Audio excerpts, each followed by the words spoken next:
Back out here on the red carpet where there are certainly a lot of stars from the world of entertainment and from the world of sports.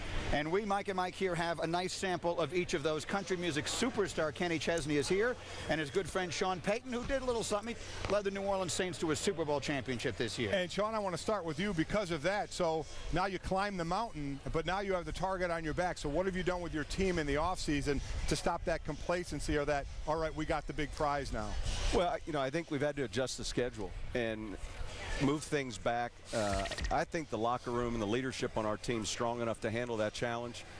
And I think if you're wanting to do something special that's really not been done since New England, then you've got to do some things maybe added extra as the season approaches. We're 2 weeks away, and you know, we're getting close to training camp. We're excited.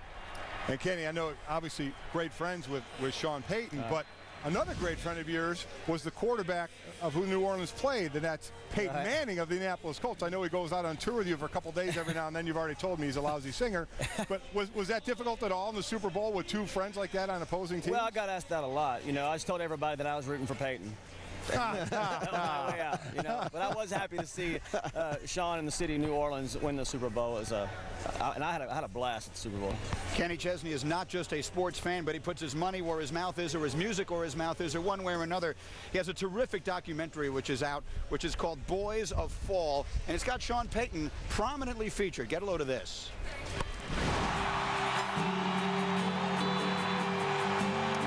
You got plenty of time for tomorrow. But these tonights, they're going by fast. You focus on tonight. This is about you guys. This is about the guys in this room that care about each other, that know there's only so many more of these nights left. It's about you. They're a faceless opponent. They just happen to draw the short straw tonight. Now get your play. Win on three. 1, 2, 3. Oh, I'm ready to hit somebody. Can I hit somebody? Is that acceptable here at ESPY Night? Can I hit somebody? Because I'm ready to hit somebody. You better pick somebody really small because he might hit you back. Boys of Fall, the documentary, is going to be obviously fantastic. The song, tremendous. Thank you. So, Sean, you gave that speech there to the high school team. How did that all work out for you? That was before the game. Tell us about what happened. It's 25 years since I've gone back to my high school. They're playing a crosstown rival, a team that they're clearly favored to win. And we have this moment. They've been working all week long with the video production crew, and at halftime we're down 21-0. Oh. So this great moment, you know. I'm dying to jump in the limo to go back to the airport. But we stick around for the second half. They come back and win 24-21, so it was a good ending. You didn't give the halftime They speech, left did you? me alone at halftime. They just told me to stay away from the oranges and just stay over in the sideline. And Kenny, I tell you what, we know that you've been out there practicing with these guys, returning punts and things like that. What's it like mixing it up with some of the big NFL players? Well, you know, the one thing that I heard, the very first thing I heard him say when I practiced the first day, is he told everybody, "Don't hit Chesney." You know, so and I'm very glad he said that. We had a blast, you know, with our friendship. He just said that, again today, the things we get to do, you know, because of the way our lives have gone. And I'm a huge sports fan. He's a big music fan, and we couldn't afford him. No, really. That's what I told. That's what I told Mr. It was Vincent, really a couldn't cap afford issue. me. And his people couldn't afford to get him hit. No. That's right. Well, they actually did sign me. We did a press conference and everything. They actually signed me and let me go. It was a cap issue. It was a cap issue. So we had fun. I mean, we've known you for years now. You're so into sports, especially football. Why? What brought you to football? Well, the one thing that I believe about football, and it's kind of what it's not kind of, it is what the Boys of Fall documentary is about. The most important life lessons that I've learned that has sustained me, I learned on the football field. I learned how to care about somebody on the football field. I learned about teamwork on the football field. I learned humility on the football field. I learned that, you know, there's certain things in life that you don't want to do, but you got to do them if you want to be better. And I learned, you know, it's all a cliche, but in football you get knocked down and you got to get back up.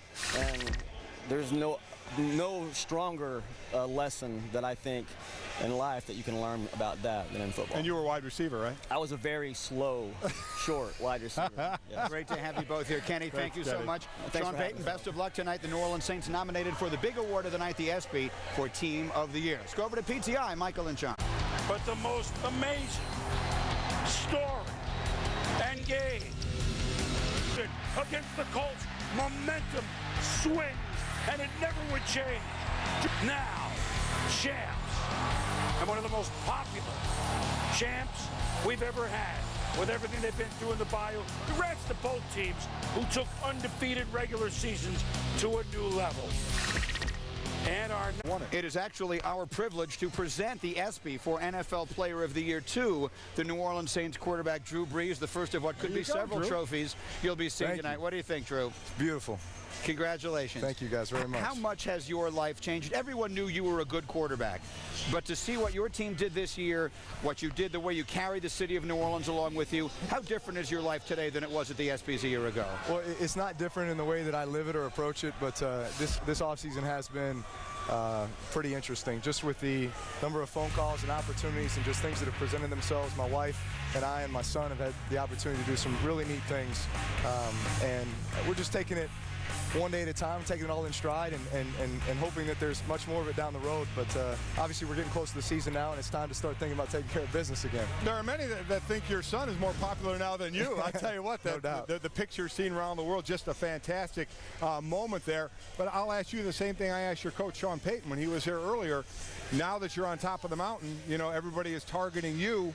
How do you battle complacency? How do you battle, you know, trying to do that again? Right. I think the one thing that we experienced last season that I think can carry over and really help us is, you know, that 13-0 run, where all of a sudden you're 6-0, 7-0, 8-0. You have that feeling of, hey, we're the team on top, and everybody's gunning for us. You know, every time we step out on the field, no matter who we're playing, no matter their win-loss record, we're going to get their best performance. And anybody can beat anybody any given Sunday. So we knew that we had to put our best performance out there, and I felt like that will prepare us for what we're going to go through this year, because certainly it doesn't get any easier. If anything, it gets much harder. Anybody here you're excited to meet and to see? A lot of stars in the world of entertainment, maybe some other athletes. Anyone you want to go say hello to tonight? You know, I saw Mark Wahlberg earlier, which we had a chance to play golf at Pebble earlier this year. Not a great experience for me, but nonetheless, he was a great guy. I had a lot of fun playing with him. You know, just seeing my teammates, because obviously we broke OTAs about 4 weeks ago, and to see them tonight in this venue with everything that the New Orleans Saints are up for in regards to award nominations, it'll be fun to be a part of this with all those guys. You were bummed out to not break 100 in that golf, weren't you? I could just see it on your face. You were just disgusted. I was hesitant to even bring it up because I knew that would spur the conversation. All I'm going to say is this. I know that there's a lot of people that have been talking out there, oh, is he a legit 3? And, you know, what you saw, if you want a piece of this next offseason, then go ahead and bring it. Oh, okay? all right. A little smack talk. Drew Brees throwing down the gauntlet and the ESPY winner for NFL Player of the Year. Congratulations. Thank you. Let's send it over to PTI, guys. Mike. Onside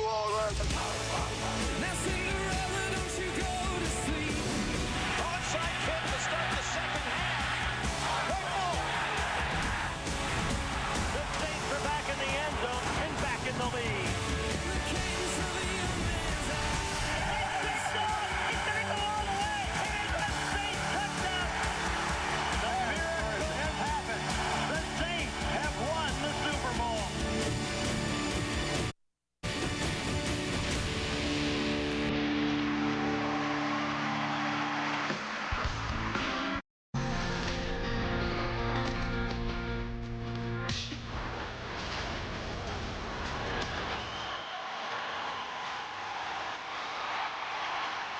There was a time when the region devastated by Hurricane Katrina could not even host NFL games. And here they are now, 5 years later. Allen still on his feet. He's going to score! It's Tracy Porter. He's going to go all the way. The miracle in Miami has happened. The Saints have won the Super Bowl. There are probably 10,000 people that are down there on Bourbon Street right now going through this celebration. And especially here when you think what's happened in the last few years after the hurricane. The Saints have meant so much to the folks of that great city. Boy,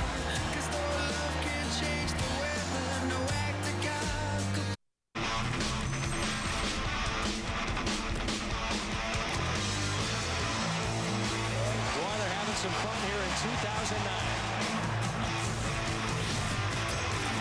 Drew Brees, so much on his shoulders. One of the most prolific quarterbacks this NFL has ever seen. Touchdown!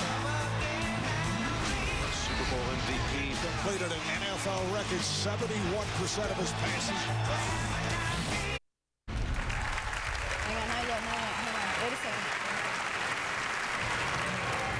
And the fans have decided the ESPY goes to Drew Brees. This is Drew Brees' third ESPY tonight.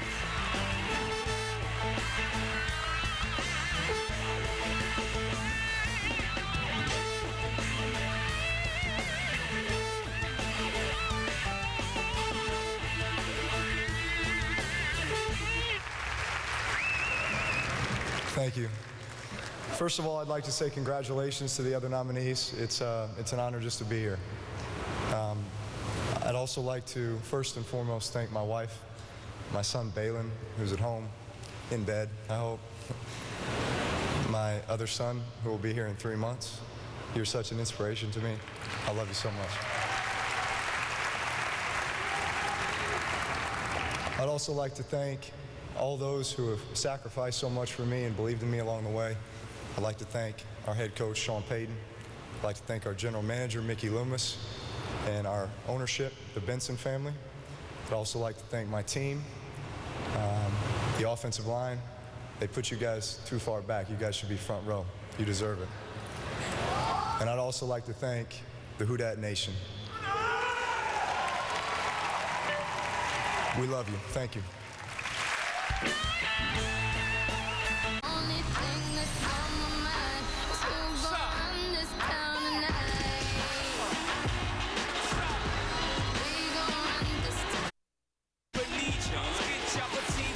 One of the most prolific offenses this NFL has ever seen.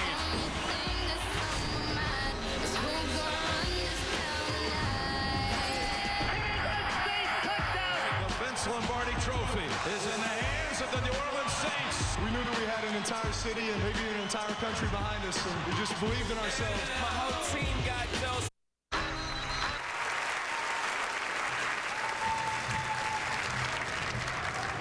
And the fans have decided that the ESPY goes to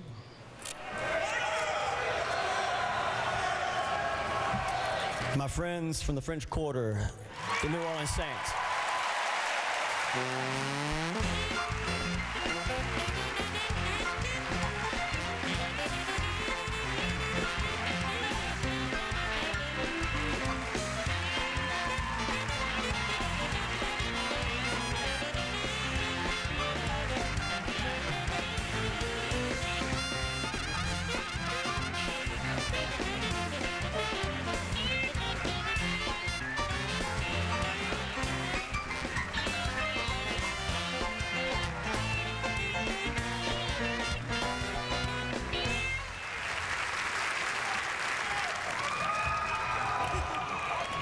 It's hard to beat the Lakers in L.A.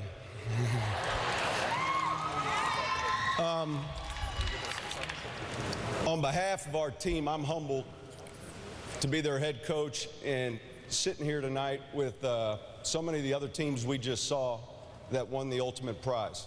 And one of the great things about these awards is these come on top of so many accomplishments. But what was most unique about this team was very quickly we realized we were playing more than just football. We were playing for a region, a city, beginning in 2006 after Katrina and culminating this past February in Miami. Our fans have been so special along the way. Our ownership, Mr. Benson, his family, Mickey Loomis, our general manager, all our players, everybody involved in this ride, especially our fans, have been what this season has been about. Earlier we heard a special about a coach from Iowa named Coach Thomas, and I never had the good fortune to meet him, but I think he would have loved this team. Thank you very much.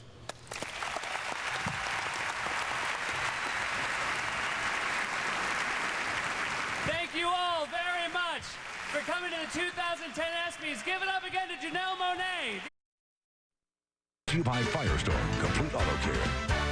Another week filled with speculation about Chris Paul's future as a Hornet. More on CP later in the show. But first, it's hard to believe, but we're only 5 days away from Saints training camp. Two-a-days kick off Friday. Darren Sharper hopes to be ready. If not, the All-Pro safety will be on a pitch count during camp as he continues to rehab his surgically repaired knee.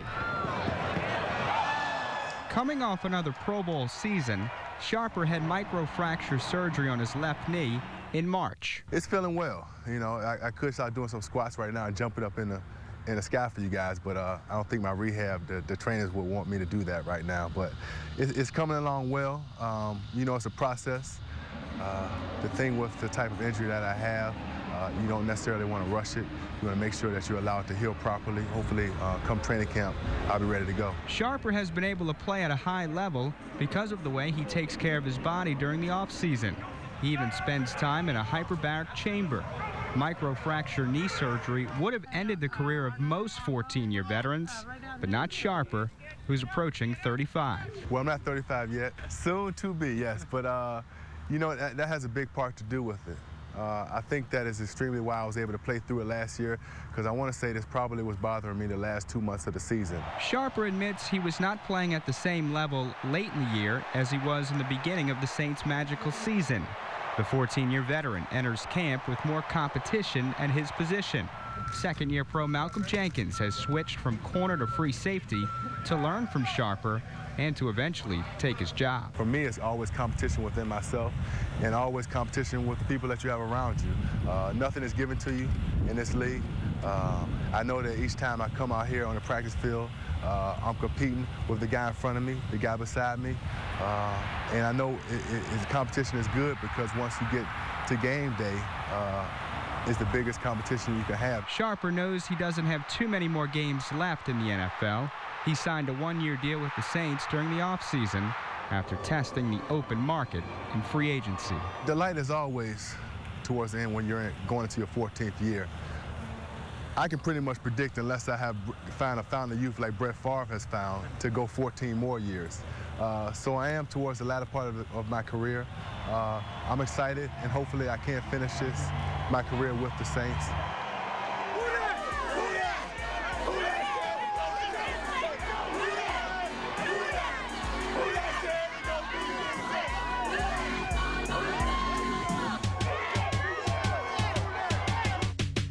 Darren Ch.4, always entertaining, especially after Saints win. Saints insider Mike Detillier, always entertaining as well. Thanks for coming down. My pleasure. First off, how important was it for the Saints to re-sign Darren Ch.4? Well, I think it was very, very important. You look at what he brought to the table as a defensive playmaker. There are very few of those guys in the National Football League that can really lead a team at his age, interceptions, set up a short field, and even score touchdowns for you. That's very, very important. Also, he's a great mentor to the young defensive backs they have on this football team that needed a little bit of that almost confidence that you saw was lacking in the past. And you just touched on he's a great mentor. What about Malcolm Jenkins? He's making the move from corner to safety. How much is he going to learn from Darren Ch.4? A lot. And he's a type football player that a year from now, he's going to be your starting free safety. No question about it. But all the packages that Greg Williams has that he can put up on the board, Malcolm Jenkins is going to be an outstanding football player. I think he's going to end up being an all-pro player. Big question mark is, can he be that defensive playmaker, interception-wise, causing fumbles that we've seen out of Darren Ch.4? But it's pretty obvious, I think, watching last year that Jenkins is not a corner in the NFL. Am I right? He's more natural at the free safety position. There's no question about it. But look at the speed that it gives this lineup when you're talking about a Jabari Greer, a Tracy Porter, and you bring in Malcolm Jenkins. You've also brought in Patrick Robinson. And you've got a pretty good football 400-meter relay team if you wanted to run track. They got some speed. Can this defense replace Scott Fujita and Charles Grant? Yeah, I think they'll do it by committee, though. I really think you'll see Jolon Dunbar is going to be hard to beat out of that starting outside linebacker position. I do think Ingram will come in and give you some situational play, especially in the pass coverage phase. But I do think it'll be linebacker by committee. Scott was a great leader in the locker room. That's one of the things that was good about this offseason because of the salary cap situation. You didn't have a lot of change, so a lot of that good leadership in the locker room is still here. One guy that's back in the locker room is defensive end Bobby McCray. What happened with this? They released him, re-signed him this week. Was it a financial move? It looks like the Saints reportedly saved about $1 million doing this. Well, no question about it. It was a little bit of a gamble because someone could have come up with a better money deal than you had, but definitely it was a financial deal. You see everybody kind of using the same poker chips, trying to get the best unit you can have on the field. I'll be honest, though, right now, Alex Brown is going to be a starter on one side, and Bobby McCray is going to have a tough time keeping Jimmy Wilkinson, a healthy Jimmy Wilkinson, off the football field. Gives you 4 pretty good pass rush defensive ends, and we know one thing in this league, it's all about putting that quarterback on his keister as many times as you can. How much will Patrick Robinson contribute in his rookie season? Of course, he's that first-round pick out of Florida State. I think he'll be more involved in the nickel packages, special teams. Well, look, I think you always remember what went wrong on your football team from a year ago. We saw last year both starting cornerbacks go down, that they go in the streets basically to get a Mike McKenzie and Chris McAllister, who hadn't been to any camps. Robinson gives you that insurance policy to come in. We all know one thing, though. In this league, if you're a rookie, you get picked on. We saw it happen with Malcolm Jenkins. Patrick Robinson's going to be used a lot, but in the nickel and dime coverages, Greg Williams really likes to use a lot. He's got to make an impact, too, on special teams. We saw Greg Williams really jump all over him, though, in rookie minicamp. Well, he can get used to that. That's going to happen. There's no question about it. Rookies, and in this system, when you make a mental mistake, Greg's going to let you know about it, and not lightly, and not on paper. He's going to let you know verbally about it. And listen, Patrick has been a very good football player. I think he needs a little bit of that tough love type coaching that Greg Williams is going to give him. Let's talk a little bit more about Greg Williams. Do you think he's going to predict any of those remember me shots again? Well, it doesn't really seem to make any difference one way or another with him. And you know, that's one thing is, I work with a guy on radio that there's not a lot of filter between his brain and his mouth. And with Greg Williams, he's got a very similar type demeanor about him. And he brings that air of confidence to the table. And that's something this football club desperately needed on defense. They had that on offense. They didn't have that sort of persona on defense. Greg's the ringleader of that. Now you hear Darren Sharper making comments, other guys. I think it's a trickle-down effect. But the guy, hey, he's done a tremendous job as a coordinator and putting the right packages in. It was a big keep to keep him on this coaching staff, and I think that's a big part of the situation that you rarely see in the NFL. This club only lost one assistant coach in the offseason. That's rare for a Super Bowl champion. Now, one of those quarterbacks who certainly remembers those remember me shots, Brett Favre. Any doubt that he'll be on the football field come September 9th? None. I have no doubt he will be there. You know, and I think Bus said it best. You know, he's the NFL's drama queen. I mean, you know, he's going to play this out just like he has every year for the last 3. LeBron's got nothing on him. Nothing, not a dose. There's no question in my mind, come late August, Brett's going to start to stretch a little bit. You know, you don't want to sleep in no dormitory and do all that other stuff. You know, you don't need that. At this stage of his career, he'll be there in September early on, and it's going to be a wild atmosphere that night. Yeah, no training camp for Brett Favre. He's just going to make the drive from Hattiesburg, Mississippi to the Superdome September 9th and call it a day. Yeah, you know, and so it'll make quite an interesting Thursday night to open the season. Still to come on the Final Play, much more with Mike. How will the Saints deal with complacency? Plus, can this team handle the pressure that comes with being the reigning Super Bowl champs? We're counting down to training camp with our man, Mike Detillier. The Final Play is just heating up.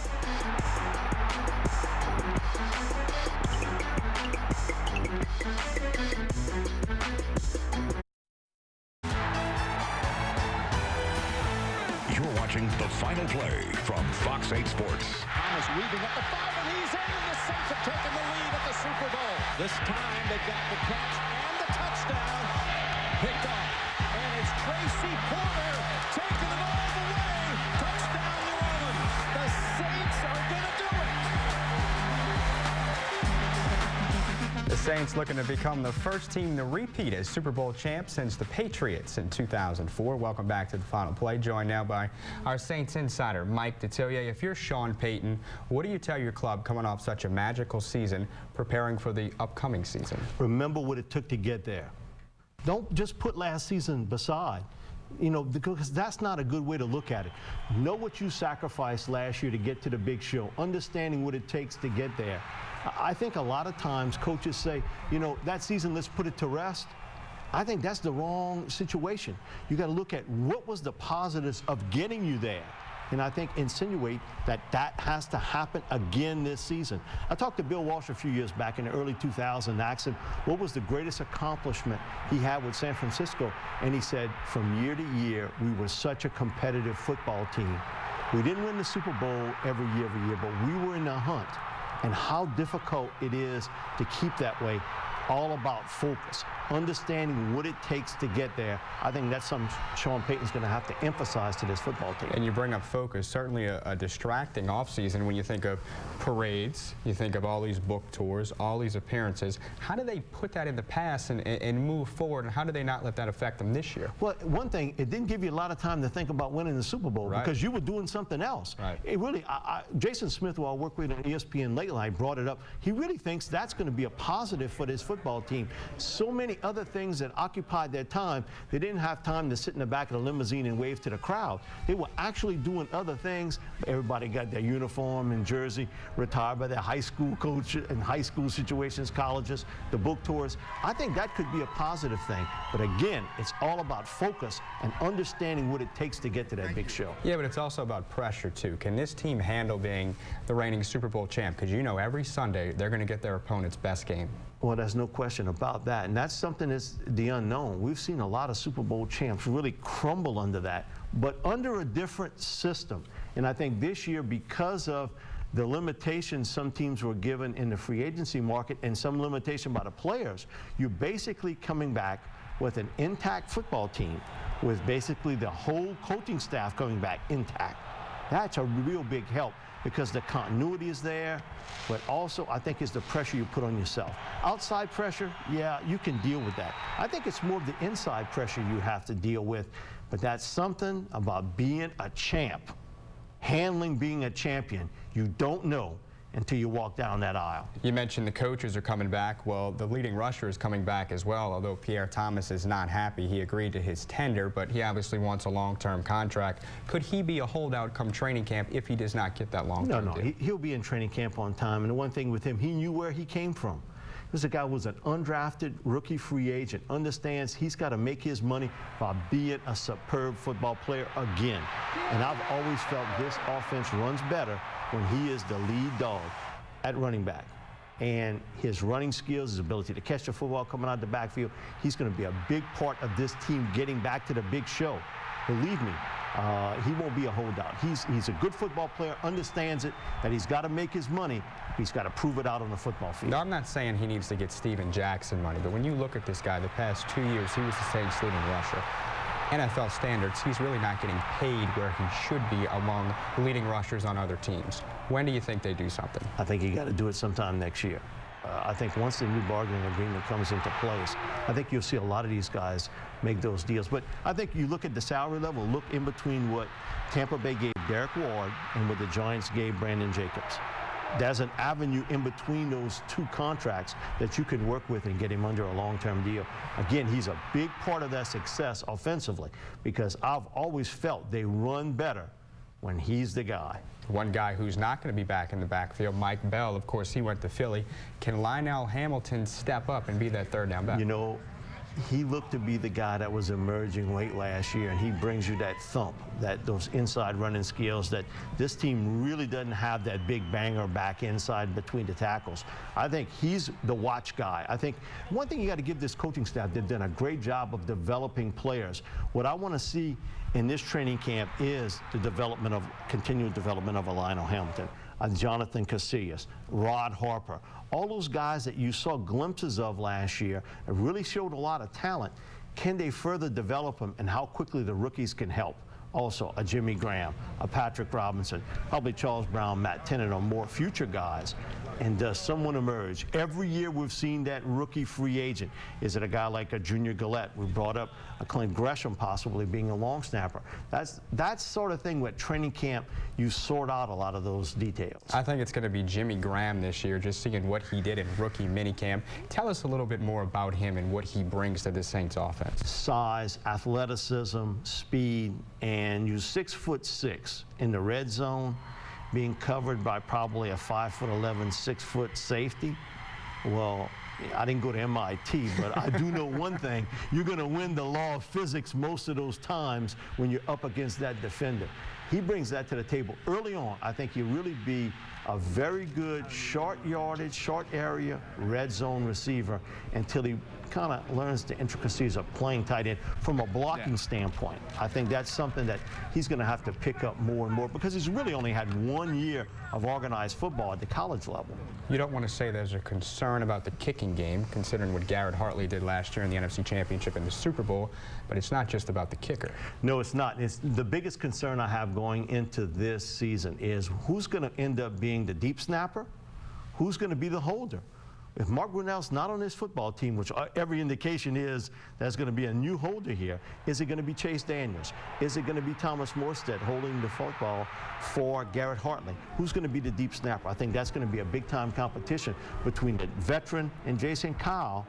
And I guarantee you, the young man, Clint Gresham, has done a great job in college the last 2 years at TCU. The best deep snapper in college football. He's going to give Jason a run for his money, but that would mean a new deep snapper, a new holder. And we all know about the continuity of kicks. One thing you got to give Hartley, 27 for 29 in field goal attempts over the last 2 years. That's pretty accurate. But on snaps and holds, you can't be 9 out of 10. You got to be 10 out of 10. You got to get it right every time. I'm going to put you on the spot. Is this team back in the playoffs and making another run this year? This team back in the playoffs, back in the Super Bowl. They play the Jets. Play the Jets. You heard it right here. Mike Detillier, thank you so much for coming down. We appreciate your time as always. Thanks a lot. Still to come on the final play. Super Bowl championships call for game plan and preparation. Like our championship New Orleans Saints, we all need a game plan to prepare for hurricane season and to keep our families safe. If necessary, be prepared to evacuate. And keep supplies on hand at home like bottled water, non-perishable food items, and a battery-operated radio. Check in on your neighbors to make sure they have a game plan too. So for more information, visit getagameplan.org, and let's all be champions this hurricane season. Hit me deep, Coach.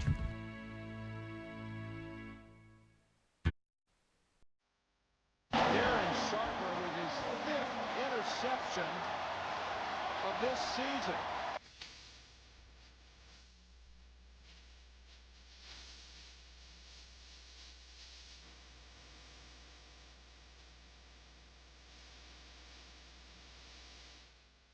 Sean Payton and Drew Brees both find themselves in the New York Times bestsellers top 10 list these days.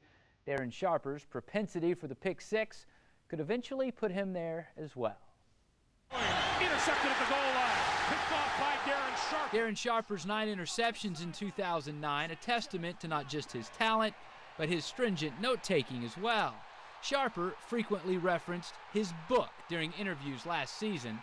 The book, a collection of habits and tendencies of NFL quarterbacks he's noticed over his 14-year career.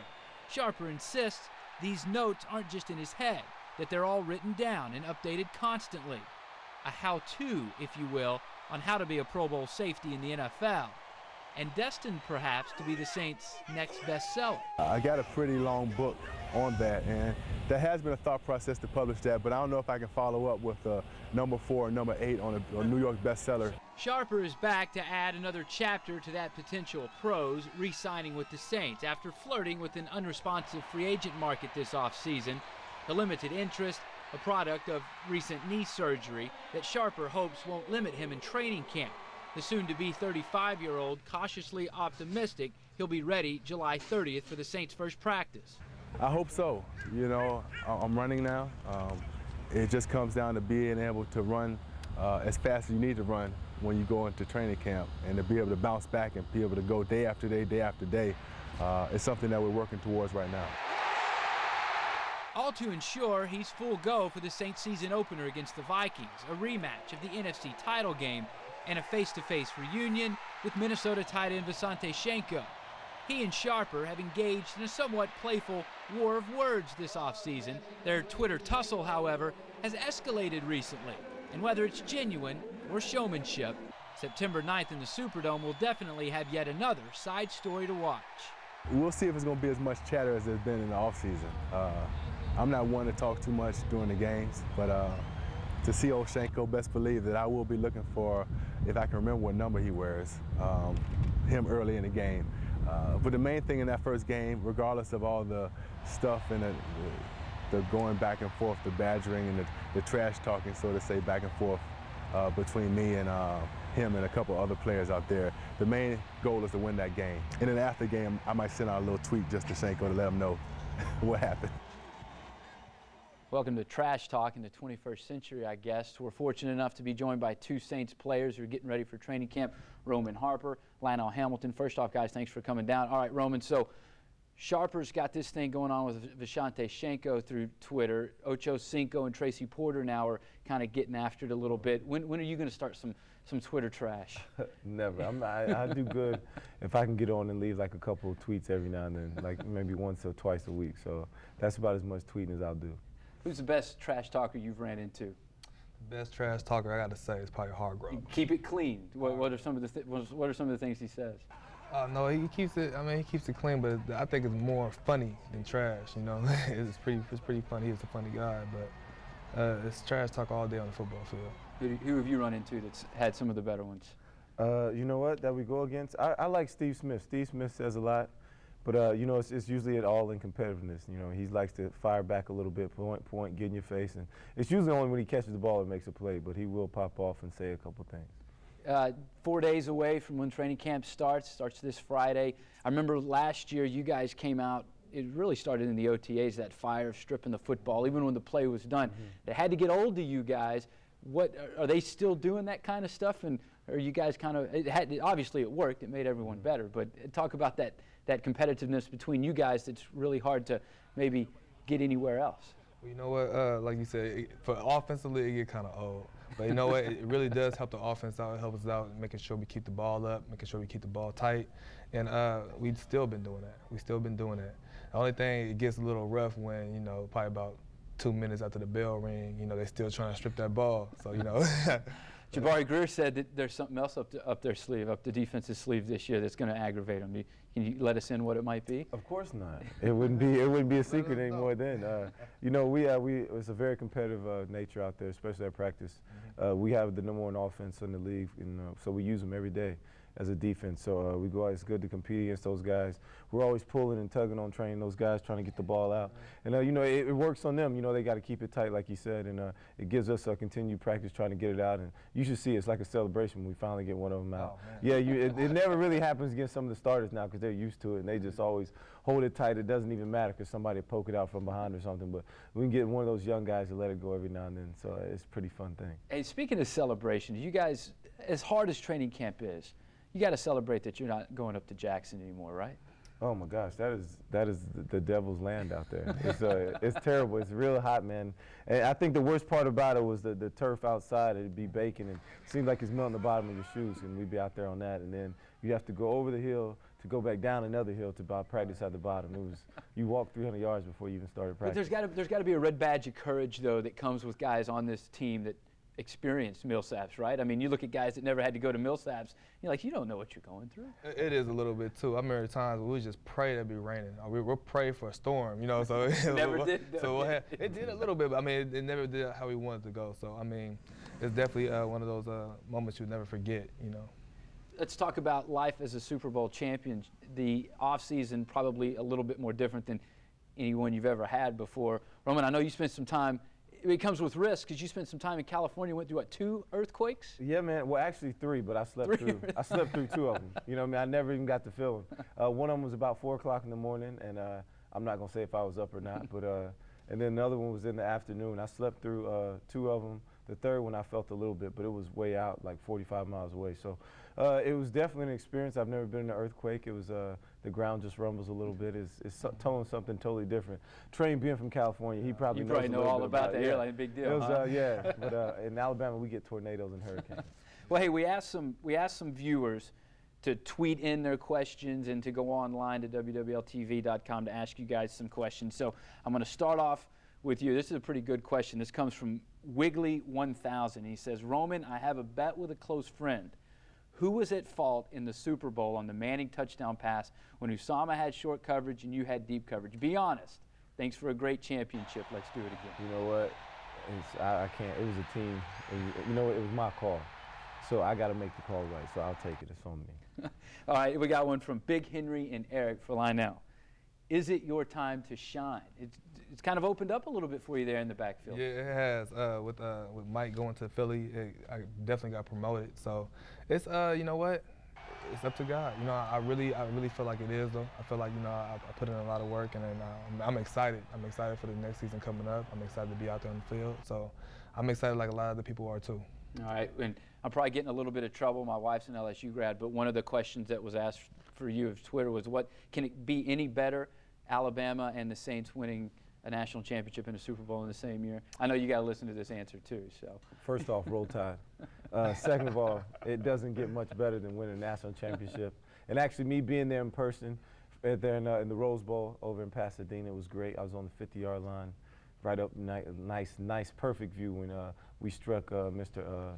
Whatever the quarterback's name was. I can't even think of his name right now. McCoy. But yeah, McCoy, and took him out, and we took that thing to victory. And then 3 weeks later, we go out and win a Super Bowl. Man, it was beautiful, and I was just fortunate last year.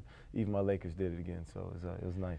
Hey, San Diego, say you got Steven Strasburg, right, though? You can be proud of him. Yeah, very proud of him, man. Hey, he's throwing it. Hey, real quick, coming up tomorrow, you've got a camp with Darren Sharper. Tell us all about it. Yeah, it's the Sharper and Harper first football camp. We're putting it on here in New Orleans. It's going to be fun. Have a lot of kids. You can actually come out. It's sign up is actually we had to change the venue because of the weather, which actually has not turned out to be anything. Been nice. But yeah, it's been very nice actually. And it's supposed to be at Joe Yenny Stadium over at East Jefferson. Sign up start at 8 o'clock. You can actually walk up and sign up. And the camp starts at 9, ends at 1 o'clock, and it's on Monday and Tuesday. Ages from 8 to 18. It's going to be really nice. We're going to get out there, teach the kids some couple things. Hopefully, Sharp can teach them a couple little steal a couple picks here and there, and it should be fun, man. Teach them how to dance a little bit, and we're gonna cut up a little bit. It's gonna be fun. That's cool. Guys, thanks for coming down. Lionel Hamilton, Roman Harper. Appreciate it, man, as always. Best of luck this week, guys. All right, I'll try to throw some water y'all's way. All right, stay with us. Deuce McAllister played his last down of football more than 18 months ago, yet his legacy continues to grow. Juan Kincaid with more on why Deuce continues to give to the sport that gave him so much. Good job, good job. We're not used to seeing Deuce McAllister doing this time of year. So close to the start of another Saints training camp, this former Saint is running his own camp. I see the need here in New Orleans for these kids. They're hungry, you know, they want to soak it all in, and you know, if you can help them out, then that's what we're going to try to do. McAllister, along with former Buffalo Bills Sean Williams, recognized the need in the New Orleans community. These kids, and many like them in the area, need guidance. For Deuce and Sean, this camp is about much more than just playing football. The Dream Big Life Skills Football Camp is just as its name suggests, an opportunity for these kids to get the lowdown on making it to the NFL from two different sides of the equation. Myself, that was lucky enough and fortunate enough to be a first rounder, but you know, you're talking about Shy, you know, one of the things that he heard his whole life, even before he signed with Alabama, was he wasn't big enough, you know, so he's undrafted rookie free agent, signed with Buffalo, played a couple of years with Buffalo, now he's trying to get back into the league. We give him the best of both worlds, you know. Deuce has talked to him, he's told him a little bit about his experiences, you know, playing in the league 7-8 years and what it's like to be retired now, and then I give him my aspect on how I'm still chasing my dream and still pursuing the dream of playing football. So they get to see both worlds. But it's also the world that these kids don't think about, one without a pro football career in it, one in which your smarts will have to pave the way to a better life after football. I'm real big, you know, I'm a firm believer in, you know, being a better person to get you a lot further in life than being a good football player. A lot of information crammed into a 2-day camp, but from Deuce and Sean, the message is clear. It's okay to dream big, just make sure you have a backup plan. I'm Juan Kincaid, 4th Down on 4. We appreciate you staying up late with us. A special thanks to Lionel Hamilton and Roman Harper for spending time with us tonight. For Juan Kincaid and everyone else who makes this show work, thanks for watching. Have a great week. We'll see you next Sunday on 4th Down.